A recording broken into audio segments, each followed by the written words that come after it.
கிதியோனை பற்றி ஒரு சில வார்த்தைகள். கிதியோனை பற்றி எத்தனை பேருக்கு உங்களுக்கு தெரியுமென்னு தெரியாது. கிதியோன் என்பது பைபிளில் ஒரு பெரிய கதாபாத்திரம். மோசையை பற்றி நமக்கு தெரியும், ஆபிரகாமை பற்றி நமக்கு தெரியும், சம்சோனை பற்றி கூட தெரியும் இல்லையா, யோசேப்பை பற்றி தெரியும். இதில் நாம் அடிக்கடி நிறைய செய்திகளை நாம் கேட்டிருக்கிறோம். ஆனால் கிதியோன் என்பது பைபிளில் ஒரு பெரிய கதாபாத்திரம், மிலிட்ரி லீடர். அந்த காலத்தில் கிமு 1200 வாழ்ந்தவர். கிமு 1200 பார்த்தீங்கன்னா நாடுகள் இன்னைக்கு இருக்கிற மாதிரி இல்லை. பர்சிய பேரண்ட்ஸ் கூட வரல.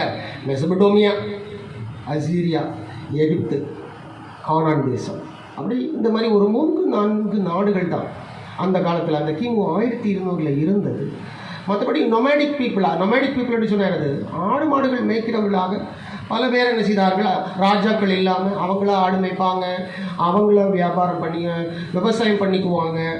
அப்படி அந்த விவசாயங்களை செய்து தங்களுடைய பிழைப்பை நடத்தி கொண்ட மக்கள் ஏராளம். ஆக நாடுகள் என்று சொல்லும்போது ஒரு 4-5 நாடுகள் தான் அன்றைக்கு இருந்தது. அதான் கிமு 1200. இன்றைக்கி உலக வரைபடம் வந்துச்சுது, ஏகப்பட்ட நாடுகள் வந்துச்சுது. ஓகேயா? ஸோ ஒரு பெரிய ஒரு வளர்ந்த இடத்துல இருக்கிறோம். ஒரு குரோத், ஒரு வளர்ச்சியிலே உலகம் இன்றைக்கு இருக்கிறது. நீங்கள் பலுகி பெருகி பூமியை நிரப்புங்கள் அப்படிங்கிற அந்த வார்த்தையை நிறைவேற்றுகின்ற விதமாக இன்றைக்கு உலகம் இருந்து கொண்டிருக்கிறது. இன்றைக்கி பாருங்கள், கணக்கே இல்லை இல்லையா? எவ்வளோ கூட்டம் பாருங்கள், தெருவெல்லாம் கூட்டம், ஷாப்பெல்லாம் கூட்டம் இல்லையா, கல்யாண மண்டபங்களெல்லாம் கூட்டம், போய் கொடுக்குற இடத்துலெல்லாம் கூட்டம், ஏகப்பட்ட கூட்டம், க்யூவில் நிற்க வேண்டிய போச்சு. ஸோ அந்த அளவு பெருசாகிடுச்சு. சரி, கிதியோனுக்கு போயிடுவோம். கிதியோன் கர்த்தரால் தெரிந்து கொள்ளப்பட்ட ஒரு பாத்திரம். விடுதலை கொடுப்பதற்காக, இஸ்ரவேலர்களுக்கு மீட்பை உண்டு பண்ணுவதற்காக, நல்ல ஒரு லிபரேஷன் கொடுப்பதற்காக, அடிமைத்தனத்திலிருந்து அவர்கள் அடிமைத்தனத்தில்னு சொன்னால் அவர்கள் மீதியானியர்களுக்கு ரொம்ப அடிமைகளாக இருக்கிறார்கள். மீதியானியர்களை ஒன்றுமே பண்ண முடியல அப்படிங்கிற ஒரு பெரிய இக்கட்டில் இருக்கார்கள். அப்பேற்பட்ட இக்கட்டில் இருக்கிறவர்களை விடுவிப்பதற்காக கர்த்தர் கிதியோனை எழுப்பினார். கிமு 1200 என்று நாம் அதை சொல்லுகிறோம்.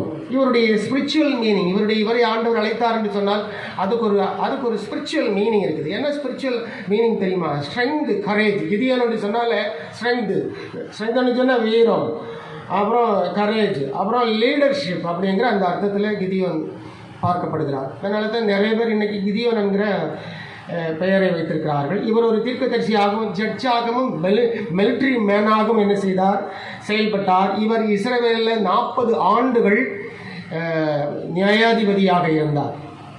ஓகேயா? ஸோ இது கிதியோனுடைய ஒரு ஷார்ட் மெமரிஸ், ஷார்ட் ஹிஸ்ட்ரிஸ். இவரை ஆண்டவர் ஏன் விடுவித்து, அதாவது ஒரு தனிப்பட்ட ஒரு ஆளாக ஏன் ஆண்டவர் கொண்டு வராருன்னு சொன்னால் அதில் ஒரு விஷயம் இருக்குது பாருங்கள். அந்த விடுதலையை, இவர் மூலம் ஒரு விடுதலையை, மீதியானியர்கள் மூலம் ஒரு விடுதலையை கொடுக்க வேண்டும் என்பதற்காக. இப்போ இதே பேரை தான் இஸ்ரவேலில் இன்றைக்கு வைத்திருக்கிறார்கள். ஆபரேஷன் கிதியோன் சேரியட் அப்படின்னு வச்சுக்கிறாங்களா? எதனா வரைக்கும் தெரியும் அது? Operation Gideon chariot. ஸோ பைபிளில் இருந்து தான் அதை பெஞ்சமின் நெத்தன்யாஹூ அவர்களும் அவர்களுடைய வார் கேபினட்டும் சேர்ந்து அதை முடிவு செய்து இந்த ஆபரேஷனுக்கு, இந்த படை முன்னெடுப்பு நடவடிக்கைக்கு இந்த பேரை வைப்போம் அப்படின்னு, ஆபரேஷன் கிதியோன் சேரியட் அப்படிங்கிற அந்த பேரை வைப்போம் அப்படின்னு சொல்லி வார் கேபினட்டில் தீர்மானம் பண்ணி காசா மேலே அவர்கள் படையெடுத்து இந்த நாளளவும் நேற்றைக்கு முந்தான நாளிலிருந்து கொஞ்சம் சீஸ்ஃபயர்னு சொன்னால் அமைதி ஒப்பந்தத்துக்கு கொஞ்சம் என்ன செய்திருக்கிறார், மனதை இணங்கி இருக்கிறார். ஆனால் காசா அதற்கு முன்பதாகவே என்ன செய்தது, கிட்டத்தட்ட 95% இஸ்ரேலுடைய கண்ட்ரோலில், பெஞ்சமின் நெத்தன்யாஹூ அவர்களுடைய கண்ட்ரோலுக்கு என்ன பண்ணிச்சது, வந்து விட்டது. ஸோ அப்போ அந்த கிதியோனுங்கிற அந்த பேரை அழகாக தூக்கி வைக்கிறாங்க பார்த்தீங்களா? ரொம்ப வித்தியாசமான ஒரு கேரக்டர் தான் பைபிளில் கிதியோன். ஸோ இந்த கிதியோனுக்கு முழுக்க இந்த கிதியோன் வாழ்ந்த காலத்தில் முழுக்க மீதியானியர்கள் இஸ்ரவேல் மக்களுக்கு ஆப்போசிட்டாக இருந்தார்கள். ஸோ மீதியானியர்களை நம்ம பற்றி நல்லா தெரிஞ்சுக்கிட்டு கிதியோனை பற்றி நம்ம தெரிஞ்சுக்கிட்டால் நல்லாயிருக்கும். மீதியானியர்கள் இல்லையா? மீதியானியர்களை குறித்து நாம் என்ன செய்வோம், தெரிந்து கொள்வோம். எப்போவுமே எல்லா இடங்கள்லையும் அப்படி தாங்க பிரச்சனை தான். மனுஷன் ஆதி காலத்திலிருந்து ஒரு குரூப் இன்னொரு குரூப்புக்கு பிரச்சனையாகத்தான் இருக்கும். அடித்து பிடிச்சு வாங்கி திங்கிற அந்த நிலையில தான் என்ன செய்யும், மனித இனம் பயணிக்கும். உண்மை, நேர்மை, நீதி அப்படிங்கிற நிலையில பயணிக்கிறவர்கள் குறைவாக இருப்பார்கள். அப்படி உண்மை, நீதி, நேர்மை என்று சொல்லி பயணிக்கிறவர்களும் கடைசியில் மற்றவர்களாலே அழுத்தப்பட்டு, மற்றவர்களாலே செயல்படுத்தப்பட்டு, பலவிதமான பிரச்சனைகளுக்குள்ளாய் உட்படுத்தப்பட்டு கீழே தள்ளி விடப்படுவார்கள். மறுபடியும் அவனை தூக்கணும்னு சொன்னால் ஆண்டவர் வருவார்கள். இதுதான் மனிதனுடைய வாழ்வு. உண்மை, நேர்மையில் இருந்தாலும் சில இடங்களில் மனிதனை அதுவே தள்ளி விட்டுரும். அது வாழ்க்கையாக இருக்கட்டும், எதுவாக இருக்கட்டும், பல நிலைகளில் மனிதனை அதை தள்ளி விட்டுரும். ஆக கிதியோன் என்கிற ஒரு கதாபாத்திரம் நம்முடைய வாழ்க்கையில் நாமும் அதை தெரிந்து கொண்டு, கிதியோனை போல நாமும் கர்த்தரை பின்பற்ற முடியுமா? கர்த்தரிடத்தில் மனம் பொருந்தி நிற்க முடியுமா? கர்த்தர் சொல்வது போல் நடக்க முடியுமா? செய்ய முடியுமா? அப்படி என்று சொல்லி கேட்டு பூமியில் வாழ்வது நல்லது. ஆமென். அதான உண்மை. அது ஒன்றுதான் உண்மை. இந்த பாட்டு ஒன்று இருக்கு பாருங்க. உன்னை எம்பி வேறே கதி ஒருவரிலேயே சாமி, தன்னையே பலியாயிந்த அப்படின்னு ஒரு பாடல் ஒன்று போகுது. உண்மையன்றி வேற கதி எனக்கு என்ன இருக்குது? யார் இருக்கா? உண்மையன்றி வேற கதி ஒருவரிலேயே சாமி அப்படின்னு அந்த பாடலை அவர் எழுதியிருக்காரு. எவ்வளோ வேதனையில் எழுதியிருப்பாங்க தெரியுமா? அந்த பாடல் ஏதோ கஷ்டத்தில், ஏதோ வேதனையில் நொந்து போகும்போது அந்த பாடல் வரும். அந்த வரிகள் அப்போ தான் பிறக்கும்.